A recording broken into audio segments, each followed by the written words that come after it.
Bonjour à tous et à toutes, bienvenue dans l'Art du Mentaliste. Je suis avec Taha Mansour comme chaque semaine. Comment ça va, Taha? Très bien, et toi? Ça va super. Ouais. On parle de quoi cette semaine? Aujourd'hui, on parle de rituel. Rituel. Alexis, si je te dis VUCA ou VICA en français, ça te fait penser à quoi? Vicain? VICA, V-I-C-A. V-I-C-A. Mhm. Je connais des personnes dont le nom de famille est Vika. Ah bah très bien. Vu ce que ça veut dire, tu pourras leur raconter du coup. D'accord, ok. VICA est aujourd'hui comment beaucoup de statisticiens, d'économes et de gens de la prospective caractérisent le monde. D'accord, C'est un acronyme avec 4 mots: volatile, incertain, complexe et ambigu. ok. Nous sommes aujourd'hui dans une société VICA. Volatile, ça veut dire les choses que l'on considère comme étant acquises aujourd'hui peuvent d'un jour à l'autre très rapidement changer. Incertain, ça veut dire que quand j'arrive à mettre en place des observations et des études, je ne peux pas savoir, ou c'est difficile de savoir ce qui va se passer dans le futur, d'essayer d'anticiper le futur. Complexe, ça veut dire que si je bouge le moindre petit truc, il va y avoir plein de conséquences. Un simple battement d'aile de goéland. Va avoir une conséquence et créer une tornade, exactement.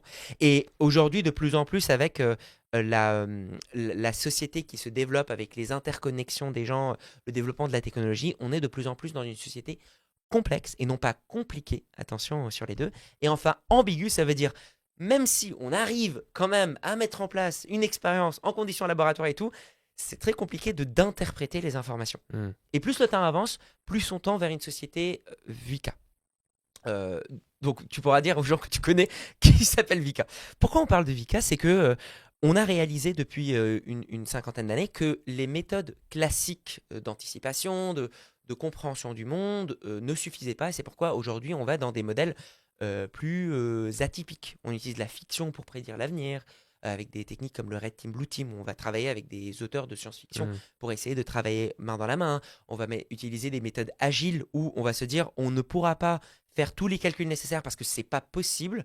Donc on va avoir un obsess d'objet minimum viable product, c'est-à-dire un espèce de produit type, mais beaucoup beaucoup plus réduit. On fait des tests avec, on apprend des choses, on le remodifie, on refait des nouveaux calculs, etc. etc. Bref, c'est compliqué.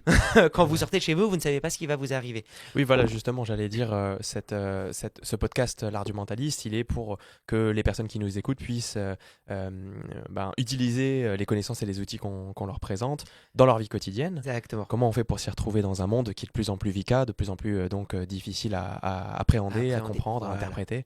C'est ça. Et aujourd'hui, du coup, on se concentre sur un des trucs qui est l'incertain. L'incertitude, c'est une des choses qui fait le plus peur. Je ne suis pas sûr de ce qui va m'arriver. La peur et la crainte, et je suis sûr, toi, en tant que thérapeute, tu as dû voir beaucoup d'accompagnants, tu as dû voir beaucoup de personnes qui ont genre un gros speech ou une présentation à faire, et ils savent pas comment ça va se passer. Ça a créé une peur, on a la peur de l'incertitude. Ou même la peur de la mort. Ou la peur de la mort, Mm. qu'est-ce qui va se passer après? Cette peur de l'incertitude-là, ben, quand vous sortez de chez vous, qu'il vous est passé plein de choses inattendues, vous avez marché dans une merde, le plat était pas très bon, vous avez fait une indigestion, vous avez eu un accident de voiture, quelqu'un vous a engueulé, vous rentrez chez vous, c'est quand même sympathique de savoir que vous retrouvez exactement vos objets à leur endroit, que vous pouvez aller vous installer, mettre d'abord le pied droit, puis le pied gauche en dessous de votre lit, sortir juste le pied gauche pour équilibrer un peu la température, Mm. et retrouver votre petit doudou, votre petit canapé, ou lire tel livre précisément, et faire ça précisément dans tel ordre. Mm. Cet ordre-là, ce chemin que vous faites en rentrant chez vous, c'est un rituel. Alors, qu'est-ce que c'est un rituel? On en voit beaucoup. Il y en a beaucoup, que ce soit dans les pratiques religieuses, la prière, les rituels sataniques, les espèces d'acheminement de différents éléments. C'est un peu ce à quoi on pense d'ailleurs en premier quand on entend l'idée de rituel. Absolument. Il peut y avoir aussi l'idée de rituel de changement. On a des rituels de changement, exactement, c'est-à-dire un ensemble d'actions qu'on va faire d'une manière consciente pour pouvoir changer, mais on a aussi d'autres rituels assez classiques. Par exemple, moi, avant de monter sur scène, j'ai mon petit rituel d'échauffement. Je m'étire d'abord, mais dans un certain ordre. Ensuite, je fais des exercices d'essoufflement. Je 200 me tapote pompes le corps. habituellement. 200 pompes, voilà, je peux pas. Mais il y en a d'autres qui, je sais pas. J'ai un ami, par exemple, en Grèce, qui tous les matins se lève et fait 200 pompes. C'est son rituel du matin. Ok. Non, mais c'est un taré. Mais bref. Mais on en voit aussi beaucoup chez les sportifs de haut niveau. Un des plus marquants, c'est notamment Raphaël Nadal, qui Bien sûr. excellent tennisman, qui lui a le même rituel avant chacun des matchs. Il ajuste toutes ses bouteilles par terre pour qu'elles s'alignent dans la même direction. Ensuite, il tire son short, puis touche son épaule, son nez et ses oreilles dans cet ordre précis Mm. à chaque fois. Il y a même des vidéos de compilation où on le voit le faire du coup plein de fois d'affilée dans plein de différents matchs qui sont assez marrantes. Complètement. Et du coup, de l'extérieur, on peut se dire, ah, il est ridicule. Néanmoins, c'est quand même le numéro 1 qui est resté pendant plusieurs années d'affilée. Donc, ces actions-là sont peut-être ridicules vues de l'extérieur, mais probablement elles lui permettent quelque chose. Alors, comment est-ce qu'on peut définir un rituel? Rafael Nadal d'ailleurs qui sera la semaine prochaine. Oh, purée, j'espère. Ça serait marrant, ça serait très marrant. Bah, il pourrait nous en parler d'ailleurs. Il pourrait nous en parler du rituel. Pourquoi est-ce que tu te grattes le nez? Ça serait marrant. On prend chacune des personnes, chacun des invités, on leur demande c'est quoi votre rituel avant de vous. Mais d'ailleurs, ce qui est intéressant, c'est que sans doute que, enfin, peut-être pour le coup, comme il a été aussi accompagné mentalement, peut-être pour le coup qu'il est conscient du fait que il met en place un rituel, Mais ou peut-être pas, peut-être inconscient. qu'il a développé petit à Exactement. petit. Et que... Et il y a des rituels que l'on fait inconsciemment. Donc comment est-ce qu'on peut définir un rituel? Parce que ce mot-là, on l'entend beaucoup, comme tu l'as dit, beaucoup religieux, on l'associe aussi beaucoup à rite. Mais qu'est-ce que c'est un rituel? Pour faire simple, on peut le définir comme une séquence d'actions conscientisées, individuellement pratiquées ou en groupe.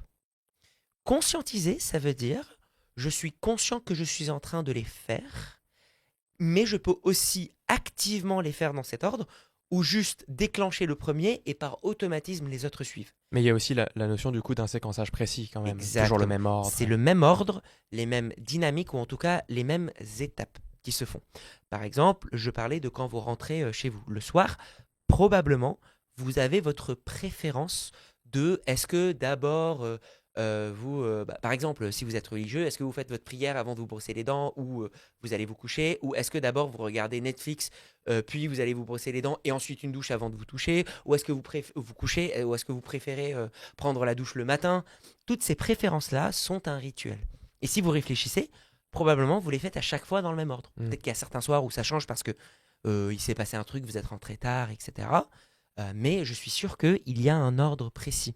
Là, dans ton exemple, la prière, c'est un rituel en soi, mais la séquence d'action à l'intérieur de laquelle il y a aussi la prière est aussi un rituel. Devient un méta-rituel, voilà, un rituel très grand.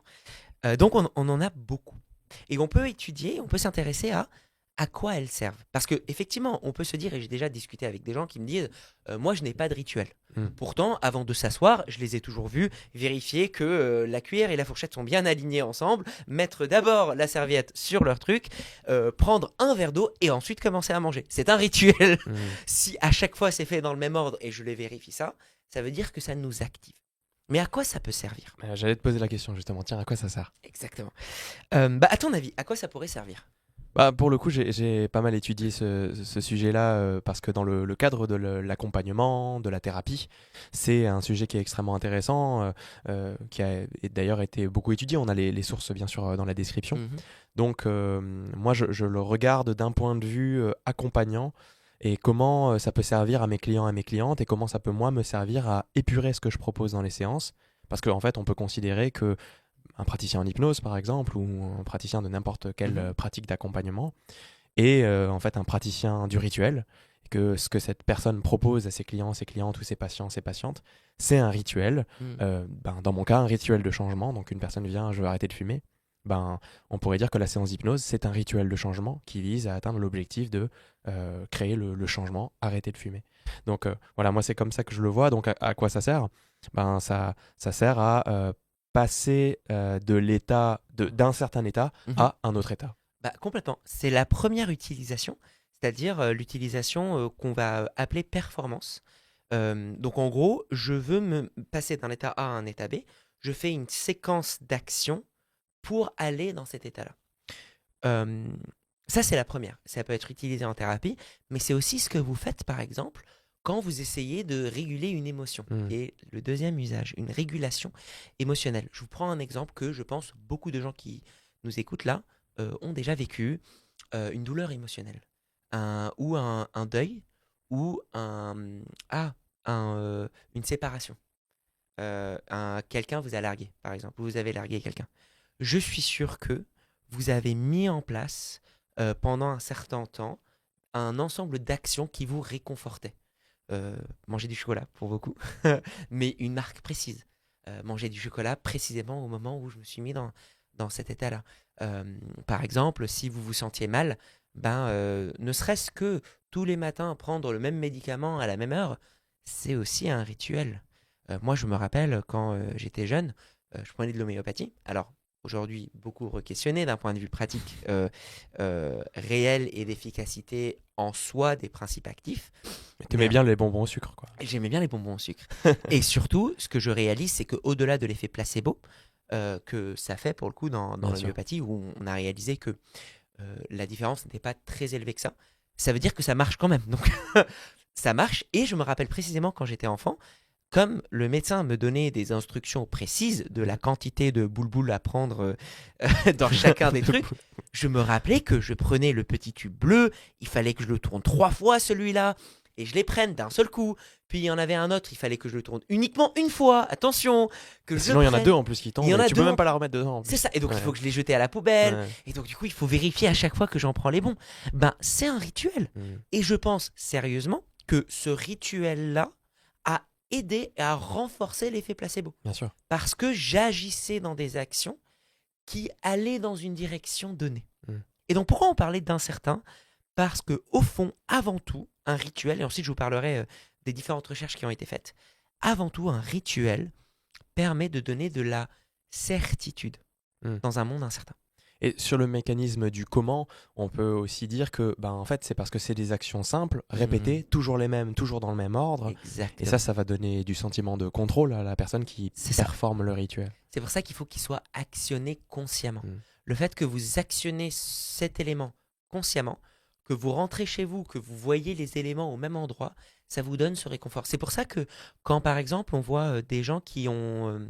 je dévie un peu, mais quand on voit des gens qui se sont fait cambrioler, ils ont une peur qui s'élève beaucoup beaucoup plus vite. Non pas parce qu'il y a le cambriolage, mais parce que la maison qui était censée être le seul élément ou un des seuls éléments stables dans leur vie devient un élément instable. Mm. Ça veut dire que cette chose que je savais normalement quand je rentrais, je voyais tout à sa place, n'est plus cet élément qui pouvait me donner la sécurité.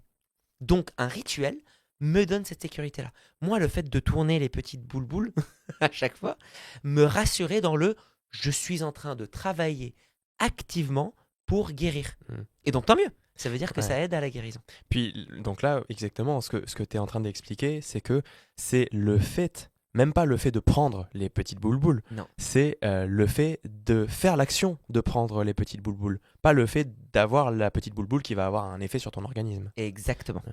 Et ce côté-là prévisible, il a une application dans 3 secteurs, dans 3 éléments. Et vous voyez d'ailleurs, tout ce qui est prévisibilité, on a parlé de patterns. Les patterns sont très reconnaissables, sont très rassurants, parce qu'il y a un truc prévisible. Pourquoi la musique pop marche ? Parce qu'il y a parce qu'il y a un refrain prévisible. Pourquoi aujourd'hui on réalise que les musiques qui marchent le plus et qui vendent le plus, c'est les mêmes accords situés sur la même mélodie, parce que c'est rassurant de retrouver des choses que l'on connaît. Le rituel permet de retrouver ce côté rassurant, mais activement. Mm. Vous appliquez, vous mettez en place ce rituel. Tu fais un lien avec le biais d'exposition, où plus on est exposé à quelque chose, plus on va le trouver naturel et évident, Ah, peut-être. Je n'y avais jamais pensé dans ce avec sens-là. cette idée de « Ah tiens, c'est rassurant, puisque je retrouve quelque chose que maintenant finalement je connais ». Ah il y a aussi ça, ouais, effectivement. Je l'avais pas vu de ce côté-là. Mais c'est vrai que c'est pas impossible qu'il y ait ce lien-là entre le fait de se retrouver face à cet élément-là que je connais et le rituel que je fais habituellement, en tout cas. Donc le rituel, par contre, là où c'est drôle, c'est que pour beaucoup, on en fait inconsciemment. Sauf que ce qu'on réalise, c'est que vous pouvez conscientiser et ajouter d'autres rituels dans votre vie pour prendre encore plus de contrôle sur votre vie. Et contrairement à toute attente, vous ne devez pas plus dépendant de ces rituels. En réalité, vous devez plus contrôlant et vous enlevez la peur, le stress de votre vie parce que vous maîtrisez plus d'éléments. C'est tout comme toutes les personnes qui ont par exemple un gris-gris. On pourrait se dire à première vue que les personnes qui ont un gris-gris deviennent faibles parce qu'elles se sentiraient mal si elles n'avaient pas leur bracelet de chance ou leur petit doudou dans leur sac à dos. Mais en réalité, ce qu'on remarque, c'est que ça optimise la performance. Mm. Parce qu'on est tous confrontés à des éléments que l'on ne contrôle pas. Et eux le fait qu'ils perdent leur bracelet, bah, c'est comme vous, vous avez un accident de voiture, ou vous, à un moment donné, votre ordinateur il plante, ou vous. Donc on est tous confrontés à de l'inconnu. En revanche, la différence, c'est qu'eux, ils ont un élément qui optimise leur performance dans tous les moments où il n'y a pas cet inconnu-là. Après, c'est peut-être quand même intéressant de se rappeler que finalement, ce qui marche le... Donc là, tu vois, tu cites des objets rituels, donc du coup, ils sont très importants. Exact. Mais peut-être que c'est quand même important de se rappeler que si l'objet rituel venait à disparaître, par exemple, je sais pas, je le perds, Ouais. tu vois, ben, en fait, ce qui sous-tend l'efficacité rituelle, c'est le fait que j'ai mis en place un rituel, c'est pas l'objet Complètement. rituel en lui-même. Exactement, c'est l'action que je fais, c'est Mm. la manière dont je mets le bracelet, c'est exactement. Et d'ailleurs, c'est là où on voit la différence dans l'efficacité entre les objets qui sont efficaces et ceux qui nous mettent dans la peur, c'est à quel point on est actif dans le processus. Mm. Et l'avantage d'un ensemble d'actions, c'est que vous pouvez faire ces actions n'importe où. D'où le fait de pouvoir reprendre en contrôle votre vie. On avait parlé dans des épisodes précédents de l'ancrage. Si on y pense, cet ancrage-là, c'est-à-dire toucher un endroit de votre corps pour amener un état de pensée, c'est en quelque sorte un rituel. Un rituel simple parce que c'est une action, mais on pourrait le renforcer par d'autres. Ce sentiment-là de prévisibilité, du coup, s'applique dans 3 contextes.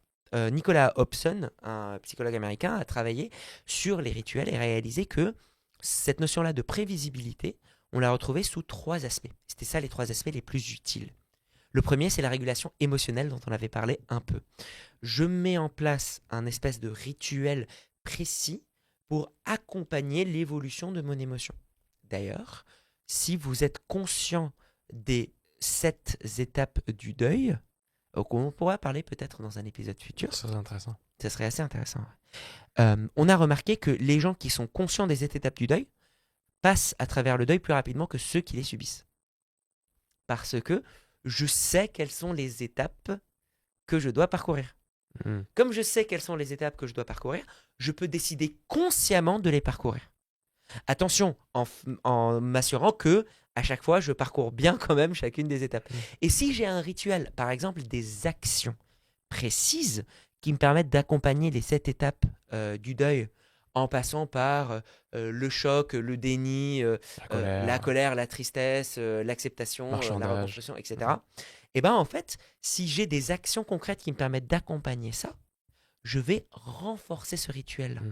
D'ailleurs, au passage, sur le deuil, il faut savoir que cette étude, au départ, elle a été faite dans un cas particulier. Il me semble que c'est sur les personnes qui sont en phase terminale de cancer, en fait. Et donc, du coup, cette étude, elle s'applique dans ce cas-là en particulier. Ensuite, ça a été généralisé, ça Excellent. fait des gros titres, etc. Donc, en fait, moi, je trouve ça super intéressant ce que tu dis parce que ça pourrait montrer, parce qu'en fait, aujourd'hui, on sait que du coup, on passe pas nécessairement par les 7 étapes du deuil. Oui. Et pas nécessairement dans. Et même la personne qui a fait l'étude a dit non, mais en fait, c'est pas nécessairement toutes les étapes et c'est pas nécessairement dans l'ordre que j'ai dit. Donc, ça pourrait vouloir dire que en fait, le fait de connaître les 7 étapes, Ouais. ça donne un cadre dans lequel la personne peut faire s'épanouir son rituel pour pouvoir se sentir mieux. Et donc elle redonne une régularité à quelque chose Voilà, qui est très difficile quelque à chose contrôler. de compréhensible, quelque chose de cadré. Et puis, bah oui, on entend souvent ces personnes-là qui disent oh mais il me saoule mon ex par exemple dans le cadre d'une Ouais. séparation. Bon, de toute façon là je sais que c'est aussi parce que voilà c'est l'étape de la colère effectivement on voit que ça semble les aider à se réguler émotionnellement. Complètement. Ah mais complètement. Et ce rituel-là, on peut le retrouver du coup sur le deuxième axe qui a été découvert par Nicolas Hobson, c'est la performance. Qu'est-ce que c'est? Donc là, on va notamment parler du coup de tous les sportifs de haut niveau, mais même également quand moi je fais mon spectacle. Pour vous donner un exemple personnel, quand il y avait un soir où j'étais arrivé en retard au théâtre et j'avais pas eu le temps de mettre en place ma petite chauffe. C'est-à-dire que j'ai fait la chauffe physique nécessaire pour mettre quand même mon corps dans les bonnes conditions, mais j'ai accéléré les étapes. J'ai pas fait, par exemple, normalement je m'étire 3 fois précisément, là je l'ai fait qu'une seule fois, et je sentais que mon corps était bien. Alors peut-être que c'était pas complètement échauffé, dans tous les cas c'était une des pires représentations que j'avais faites. Ok. Parce que j'étais pas passé dans le même rituel. Ce rituel-là me permettait de me mettre dans le cadre de pensée nécessaire et le plus efficace pour cette tâche. On a parlé de conscience, d'état de conscience modifié. Si on va un peu dans cet état d'esprit-là, face à toute action, vous avez besoin d'activer différents leviers. Différents biais doivent s'activer plus ou moins pour est-ce que je suis plus ou moins conscient de moi-même, est-ce que je suis plus ou moins créatif. Si je suis très créatif, bah, je pourrais pas être autocritique parce que les deux fonctionnent pas en même temps. Et donc du coup, il faut juste activer différents leviers. Cet équilibre subtil de leviers, ça serait trop complexe d'y aller petit à petit. En mettant en place un rituel qui est uniquement associé à cette performance-là, me met dans le cadre de pensée nécessaire pour cette performance-là. Oui, en fait, le rituel, c'est une manière de se mettre dans les bonnes dispositions mentales dans le but de Exactement. réaliser une performance spécifique. C'est ça. Et c'est comme, vous voyez le moment où, quand vous étiez en études, le moment où vous voyez par exemple la porte de la salle d'examen. Quand vous rentrez dans cette porte, il y a quelque chose qui se passe. Vous sentez que vous n'êtes plus dans le même état d'esprit. Vous voyez ce que je veux dire? Ce truc-là, il y a eu un signal pour votre cerveau pour vous dire, là, tu te mets dans ce cadre-là. Et donc, en fait, on le fait automatiquement. On a ces éléments-là qui mettent le cerveau naturellement dans différents cadres. Mais si on cherche la performance optimale, bah, il faut rendre ça plus spécifique. Donc, rendre le rituel plus précis. Vous regardez aussi Magnus Carlsen, plusieurs fois primé champion du monde en échecs. Meilleur joueur d'échecs de tous les temps. Et voilà, par exemple, qui à tel point qu'il change lui-même les règles officielles de la Il arrive en fédération. jean. Ah mais il arrive en jean, il arrive en retard, bref, il a aucun respect. Il dit, je crois que c'était l'année dernière où il avait demandé à la fédération de le rendre lui et l'autre doublement champion du monde, ce qui n'était jamais arrivé. C'est juste là, le dernier championnat. Ah bah voilà, du le monde dernier, de Blitz, exactement. ouais. Donc c'est très drôle. Et ben lui, quand vous remarquez au tout début, il touche toutes ses pièces Il avec remet, sa main gauche et il les tourne. Juste, il les tourne l'une après l'autre. D'abord les pions et ensuite les pièces principales derrière. Ben ça, c'est un rituel. Conscient ou pas conscient de sa part, ça je ne sais pas. Mais c'est un rituel. Plus vous avez des rituels forts, plus vous optimisez votre performance parce que vous dites à votre cerveau, là je suis ici et maintenant. Je ne suis plus dans la discussion d'hier. Je ne suis plus en train de penser à qu'est-ce que je vais manger ce soir. Je suis ici et maintenant. Et plus vous avez un rituel précis pour chacune des tâches que vous avez, mieux cette performance devient. Et enfin, le troisième axe, que vous avez peut-être vu, qui est très relié d'ailleurs au rituel religieux, c'est la connexion sociale. Partager des actions précises dans un ordre précis avec des gens permet de célébrer la prévisibilité de ce que vous allez faire. Vous savez que l'autre va faire exactement ce que vous allez faire. Ça crée du lien social. Donc ça, c'est vraiment dans le cadre de rituels qui sont effectués en groupe. Exactement. On en a plein. Hein. Le chin avant de manger. Je reviens beaucoup à du religieux, mais parce qu'on parle de rituels. Les prières avant de manger, par exemple, que ce soit on se tient la main ou on fait notre prière, etc. Ou même les fêtes, en fait. Quand vous allez faire une fête, si vous n'avez pas de croyance, je suis sûr que vous appréciez que la musique arrive précisément à un moment donné. Vous aimez bien avoir d'abord le moment où tout le monde échange et ensuite on passe à la danse. C'est une forme de rituel, c'est une forme de code de on va passer par ces étapes. Et s'il y a quelqu'un qui saute les étapes, vous réalisez qu'il sort du lot. Par exemple, s'il y a quelqu'un de bourré trop tôt, par exemple, c'est très gênant. Mais parce que même si peut-être que vous allez vous mettre dans le même état que lui, dans quelques temps, vous vous dites ouais mais il s'est pas mis dans mon même état quoi. Ouais. Attention, ne buvez pas d'alcool. Voilà. L'abus d'alcool est dangereux pour Et la voilà, santé. exactement. Moi, À je consommer dirais... à modération ou à ne pas Ou consommer. pas du tout, voilà. Exactement. Ouais. Mais vous voyez ce que je veux dire, ce truc-là de, comme lui, il participe pas à ce rituel-là commun, bah ça crée de la distance. Alors que nous, on était juste là pour célébrer ce truc-là de, c'est prévisible. Et Même dans les sports d'équipe d'ailleurs, il peut y avoir ça avec les espèces de checks qu'on fait dans les sports d'équipe juste avant un début de match par exemple. Le chant, les AK qui racontent une chose hyper prévisible. Donc, cette prévisibilité, elle est hyper forte. Et donc, littéralement, de loin, on pourrait se dire que c'est ridicule. Mais en fait, ça a du sens pour l'intérieur. Et le deuxième élément, du coup, la question c'est comment construire un rituel. Vous, si vous voulez activer votre vie, optimiser vos performances ou accompagner votre parcours émotionnel ou créer plus de liens avec des gens, ben, créez un rituel. Et on l'utilise beaucoup d'ailleurs, les rituels, en entreprise. Moi, c'est une des choses que je fais faire à des entreprises que j'accompagne quand il y a trop de conflits intérieurs. Je passe toujours par un rituel. C'est super efficace. Je vous en parlerai dans quelques instants. Mais du coup, toute la question, c'est vous, comment vous pouvez construire un rituel? Eh bien, il suffit, à un niveau basique, de choisir, même si c'est aléatoire, un ensemble d'actions à faire. Conscientiser dans un ordre précis. Par exemple, si on veut optimiser notre performance au podcast, bah je pourrais me dire j'approche d'abord le micro, je mets de côté mes notes précisément, je bois, on boit 2 fois dans la bouteille d'eau, attention. Et d'abord, on chin. On Ça, chin. ça renforce la cohésion sociale entre nous. Super. On boit 2 fois d'affilée, attention, et pas 3. Et ensuite, on se commence. Et en réalité, on a quand même un peu ce rituel. Bonjour et bienvenue à l'épisode. C'est une sorte de rituel qui nous met dans l'état d'esprit de je vais commencer à faire ce truc et je vais me mettre dans ce mindset-là, qui est un mindset assez particulier.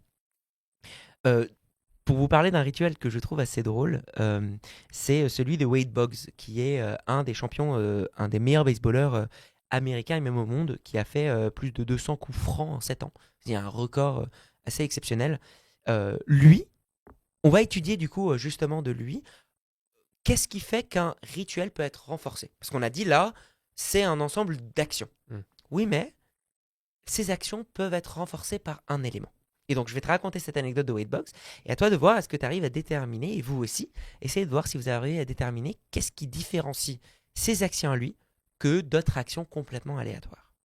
Wade Boggs, du coup, champion baseball, un coup record des coups francs, lui mange toujours du poulet avant de jouer. Parce qu'il croit que le poulet renforce le son système intérieur et qu'il est meilleur joueur après avoir mangé du poulet. Donc pendant 20 ans, à chaque fois qu'il allait jouer, il demandait à avoir du poulet en loge. Quand il n'y avait pas de poulet, il ne jouait pas. Et en plus de ça, il arrivait 5 heures avant chacun des matchs. Et il se baladait d'une base à une autre sur le terrain de baseball dans un ordre précis, dans une séquence précise, pour lui expliquer, pour observer, analyser et regarder ça. Mais c'était toujours la même séquence. À votre avis, qu'est-ce qui s'ajoute là? Parce que le lecteur pour vous dire, oh, il est débile. Oui, quand même, il a des records de malade. Donc, toute la question c'est, qu'est-ce qui fait que ces actions à lui, qui de l'extérieur peuvent paraître complètement aléatoires, parce que autant manger des crevettes tant qu'on y est, autant manger des M&M's ou j'en sais rien, pourquoi du poulet? À votre avis, qu'est-ce qui fait que ces actions-là particulièrement ont de l'importance? Alexis. Il me semble que déjà pour augmenter et améliorer l'efficacité rituelle, il faut que les gestes rituels qui sont mis en place aient un lien d'une certaine manière avec la performance qu'on veut effectuer. Oui, absolument. Il faut qu'elle soit métaphoriquement ou symboliquement reliée à la performance et il faut qu'elle s'appuie sur des croyances qu'on a. Croyances au sens large, on a fait un épisode sur les croyances, je vous invite à l'écouter si vous ne l'avez pas fait. Mais il faut qu'elle se base sur effectivement nos croyances. Lui croyait que le poulet le renforçait. Vous, essayez d'analyser les croyances que vous avez sur un sujet et à partir de ce moment-là, vous pouvez construire des rituels basés sur ça. Et donc, dans les rituels de changement, par exemple, dont tu parles, on peut s'appuyer sur les liens métaphoriques ou symboliques des mouvements. Il y a par exemple l'idée que si vous devez préparer une performance qui vous demande une forte concentration, le fait de faire certains mouvements lents, dans la lenteur très précis, vont être plus efficaces, vont améliorer l'efficacité rituelle par rapport à si vous faisiez des mouvements très rapides qu'on pourrait faire quand on essaie de préparer quelque chose qui va nous mettre en énergie, par exemple. Absolument. Et si on fait un parallèle d'ailleurs avec cet élément de lenteur, avec un autre élément dont on a parlé dans un épisode précédent, qui est la lourdeur. Sur l'importance. Bouger lentement, c'est le même type de mouvement que vous faites, le même rythme, que quand vous tenez des objets lourds. Et on avait dit que la lourdeur renforce chez le cerveau l'importance. Donc, bouger lentement renforce l'importance de ce que vous faites. Et donc, ça augmente votre attention là-dessus. On bouge aussi lentement, non pas uniquement quand c'est lourd, mais aussi quand c'est fragile. Donc, quand je tiens un bébé, quand je tiens un vase. Et que donc, j'ai besoin de concentration. Exactement. Et ça, c'est l'élément qui peut vous permettre de savoir. Parce que de loin, vous pouvez vous dire, oui, mais symboliquement, je ne comprends pas ce que c'est. Oui, on pourrait se dire, mais je ne comprends pas, il y a tellement de possibilités puisque je peux tout faire. Qu'est-ce que je choisis? Et en fait, en réalité, on va voir là où ces actions-là vont être appliquées dans d'autres contextes. Prenez des contextes dans lesquels vous êtes naturellement dans l'état que vous voulez atteindre ou dans un des états similaires. Voyez les actions que vous faites automatiquement dans ces contextes-là. Donc les rituels que vous mettez déjà en place dans ces contextes-là et conscientisez-les et puis répliquez-les ou répliquez quelque chose qui y ressemble dans les contextes où vous avez besoin du même état. Exactement. Il y a eu notamment, par exemple, une personne que j'avais accompagnée en hypnose qui se faisait aussi accompagner par une énergéticienne et qui me disait il voulait les deux accompagner en parallèle. C'était notamment sur retrouver de la confiance en lui-même et perdre l'image ancienne qu'il avait de lui, qui le tirait vers le bas, qui était une image qui l'empêchait d'avancer parce que c'était quelqu'un qui n'était pas compétent, quelqu'un qui n'y arrivait pas, et donc ça lui faisait des blocages vocaux alors que c'était un chanteur, etc., etc. Et donc il y avait un des rituels dont il m'avait parlé, et il m'avait dit que ça avait très bien marché pour lui avec l'énergéticienne, où, alors elle avait étudié un point de vue prisme énergétique, et peut-être qu'il y a des énergies, mais étudions-le d'un point de vue prisme rituel. Elle lui a demandé d'écrire sur un papier toutes les choses qui appartenaient au passé, puis elle lui a demandé de les brûler, de prendre les éléments brûlés, de trouver un endroit dans un parc ou dans un jardin qui est important pour lui et de creuser un trou, de les mettre là-dedans et de refermer le trou. Ces actions-là correspondent à quelles autres actions que l'on fait dans la vie ou à quelles images? Oui, le fait d'enterrer. Exactement, le fait d'enterrer quelqu'un ou d'enterrer quelque chose. J'enterre quelque chose quand je sais que cette chose-là est morte.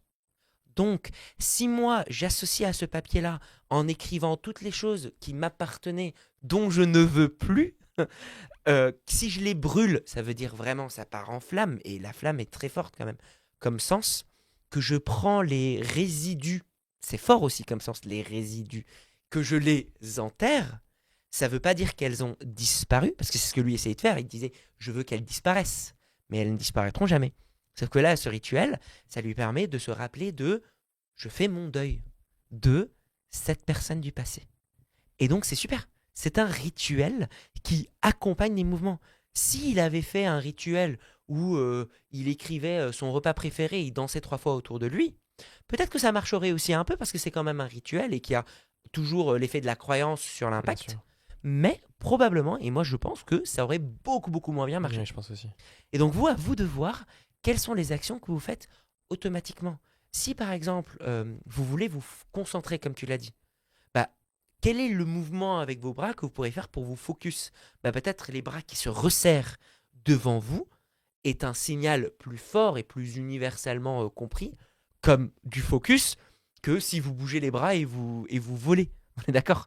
Donc ça paraît absurde dit comme ça, mais du coup il y a des gestes qui sont associés à du sens. Il y a une raison pour laquelle les mimes arrivent à communiquer avec tout le monde de toutes les cultures du monde, hein. C'est qu'on reconnaît leurs mouvements comme étant des mouvements appartenant à un contexte précis. Le mime, le seul fait qu'un mime puisse exister, raconte intrinsèquement que un mouvement peut raconter l'association avec un contexte donné. Donc à vous de voir, et on peut aller très loin avec un rituel. Supposons que l'état que vous voulez atteindre est une somme de plusieurs états. Et bien ce que vous pouvez faire, c'est essayer de voir une action associée à chacun des états que vous voulez atteindre, et vous les faites dans l'ordre.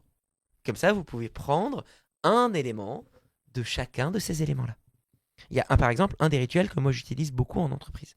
Il y avait un moment donné où j'étais intervenu pour une équipe de RH d'un endroit où il y avait beaucoup de tension.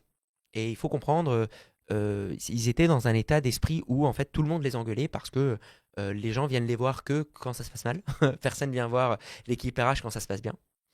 Ils viennent les voir quand uniquement ils ont des choses à se dire. Et donc il y avait beaucoup beaucoup de tension à l'intérieur. Et j'étais censé leur organiser un séminaire de team building et de communication efficace. Je savais précisément que si je commençais immédiatement avec des exercices ou de la pratique ou des soft skills, ça n'aurait pas marché. Il faut déjà libérer, purger la tension. Donc ce que j'ai fait pour recréer d'abord cette tension-là, j'ai mis tout le monde dans un cercle. Et j'ai donné à chaque personne un post-it rouge et un post-it vert. Je leur ai dit, le post-it rouge d'abord. Post-it rouge, c'est ce que vous n'appréciez pas. Quelque chose qui pèse sur vous, professionnel ou personnel. Quelque chose qui vous embête, vous énerve, vous fait peur. Un élément vraiment qui est insupportable. Vous le dites à tout le monde, vous froissez le papier et vous le balancez au milieu. L'association, à ton avis, c'était quoi par rapport à ce mouvement-là? C'est le fait de mettre de côté quelque chose qui aurait pu nous empêcher d'être dans le moment présent avec l'équipe, par exemple. Ouais, absolument. C'est déjà mettre de côté. Le fait de froisser Quand est-ce qu'on froisse quelque chose? Quand c'est un truc qu'on veut jeter. Quand c'est un truc qu'on veut jeter. Et le fait d'être en cercle, de regarder un point central et de tous jeter des choses qui vont disparaître au centre. Bah, il y a clairement la notion de groupe, quoi, où on est ensemble, on fait On un est truc ensemble, il y a ensemble. un groupe. Moi, Ouais, j'imaginais un feu de camp ouais, aussi au milieu ouais. on va brûler les choses et elles vont disparaître. Moi, c'est ça que j'avais imaginé. Je leur avais Mm. dit, imaginez un feu de camp au milieu. J'ai lancé le truc. Ce qui est important avec ce rituel-là, c'est que bah, ça peut faire très peur. Et c'est un truc de. Bah, je leur dis, allez-y, bah, parlez. Si moi, je m'extrayais du truc, ça n'aurait pas marché. Il faut qu'il y ait ce sentiment de groupe. Donc, j'ai commencé et j'ai partagé un truc très personnel. Et j'ai froissé, je l'ai balancé au centre. Et j'ai attendu. J'ai désigné personne. J'ai attendu. Et tout le monde se regardait. Tout le monde se regardait, tout le monde se regardait. Et au bout d'une minute, il y a une personne qui a fait je peux aller. Je l'ai juste regardé. Et elle a fait bah, moi, ce qui me gêne, c'est.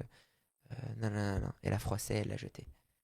Et une autre qui a parlé d'un truc un peu personnel. Mais au début, c'était des trucs un peu timides. Elle l'a jeté au centre. Et puis une autre, une fois qu'elle a pris la confiance, elle a osé dire moi, ça me saoule parce que on a trop de charges ici dans l'entreprise et on n'arrive pas à s'en sortir. Et là, j'ai senti que les autres, ils ont fait j'ai pas réagi. Juste fait, je te lève. Et petit à petit, il y a eu des choses qui se sont libérées, des choses qui se sont dites, et ça a libéré. Une fois que tout le monde est passé pour ces cercles rouges, ça a pris du temps, hein, ça a pris genre 20 minutes, je crois, juste ce passage-là. Une fois qu'on a fait ça, je leur ai dit maintenant le post-it vert. Post-it vert, vous allez dire quelque chose pour lequel vous avez de la reconnaissance.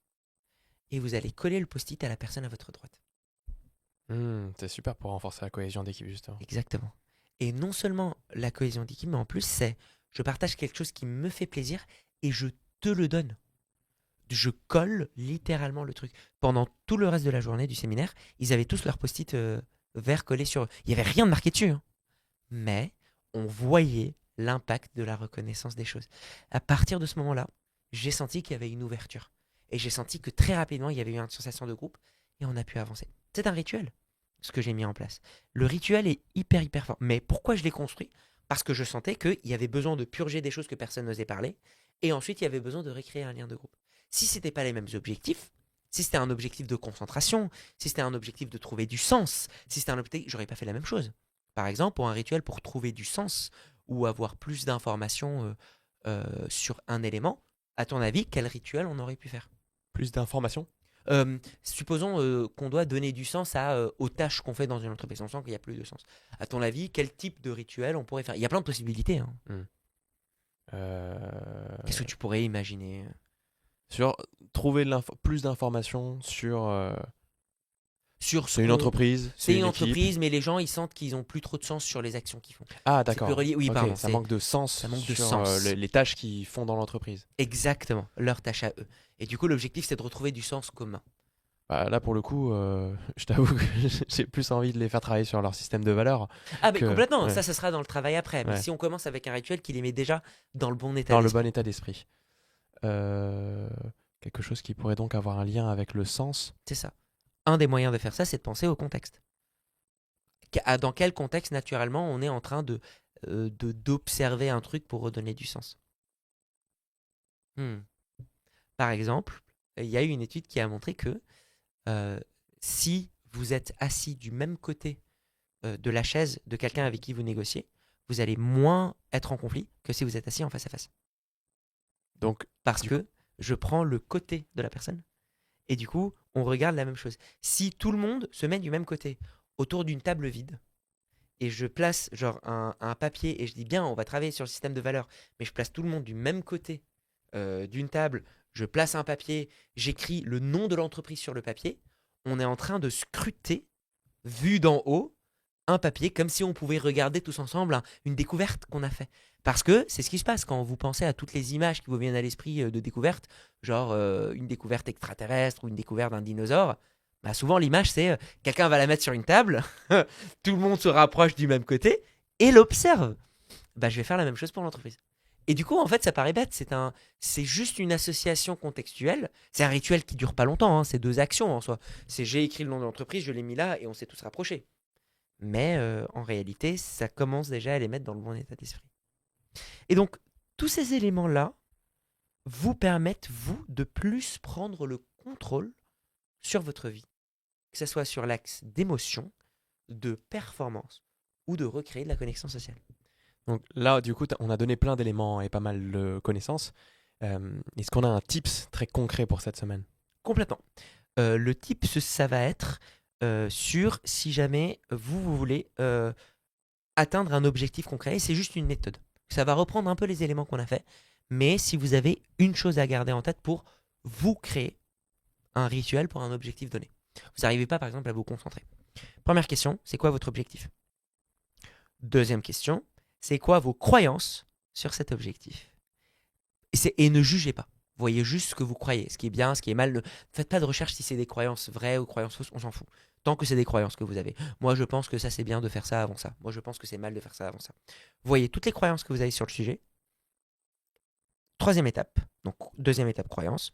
Troisième étape, les actions reliées à ces croyances et les actions reliées au contexte de ces croyances-là.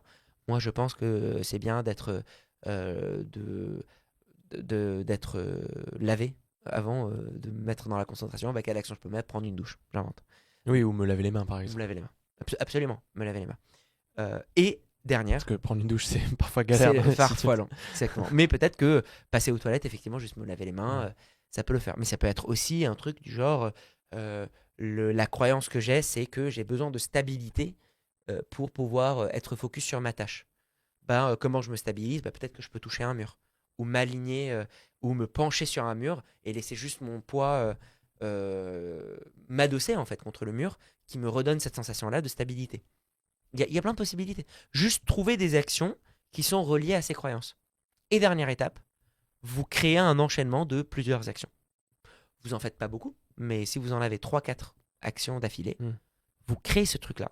Et vous allez voir que plus vous le faites dans cet ordre-là, plus vous allez réussir à atteindre ce même état. Super. Eh ben merci, Ta. Avec plaisir. On parle de quoi la semaine prochaine? La semaine prochaine, on va aller dans un sujet qui m'intéresse beaucoup et qu'on va étudier d'un prisme psychologique et social, c'est les religions. Super. Intéressant. Ouais. Ok. Eh ben, hâte d'entendre ça la semaine prochaine. À la semaine prochaine.